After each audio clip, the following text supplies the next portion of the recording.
ప్రతికూల వాతావరణాలు క్రియేట్ చేసే వాళ్ళు ఉంటారు.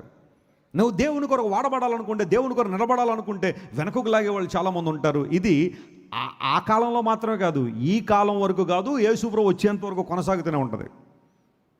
అభ్యంతరాలు వస్తాయి, ఆటంకాలు రావచ్చు, క్రైస్తవ జీవితానికి ఆటంకాలు వస్తాయి. నేను మాట చెప్తాను చూడండి, ఈ రోజున క్రైస్తవ్యానికి వచ్చిన ఆటంకాలు ప్రపంచంలో మరి ఏ మతానికైనా వచ్చాయా? మరి ఏ మతానికైనా వస్తాయా? దేవుని బిడ్డలు పర్సిక్యూట్ చేయబడినంతగా ప్రపంచంలో మరి ఏ మతమైనా పర్సిక్యూట్ చేయబడిందా? నెవర్. ప్రపంచంలో ఏ మతానికి ఈ రోజున పర్సిక్యూషన్ లేదు. అందరూ ఎక్కడంటే అక్కడ చాలా హ్యాపీగానే బ్రతకగలుగుతున్నారు. కానీ ప్రపంచంలో అన్ని చోట్ల కూడా పర్సిక్యూషన్ గురవుతున్న మార్గం అంటే ఏదైనా ఉందంటే అది యేసుప్రభు మార్గమే. కారణం ఏంటో తెలుసా? ఇందులో వాస్తవం ఉంది కాబట్టి. హల్లెలూయా. ఒక చెట్టుకు పళ్ళు ఉన్నప్పుడు లేదా కాయలు ఉన్నప్పుడే దాని మీద రాళ్ల దెబ్బలు పడినట్టుగా యేసుక్రీస్తు ప్రభు మార్గం మీద ఈ రోజున ఎంత వ్యతిరేకత, నోటికొచ్చినట్లు మాట్లాడడం, ఇష్టానుసారం పేలడం, ఇష్టానుసారం ప్రవర్తించడం చేస్తూ ఉన్నారు.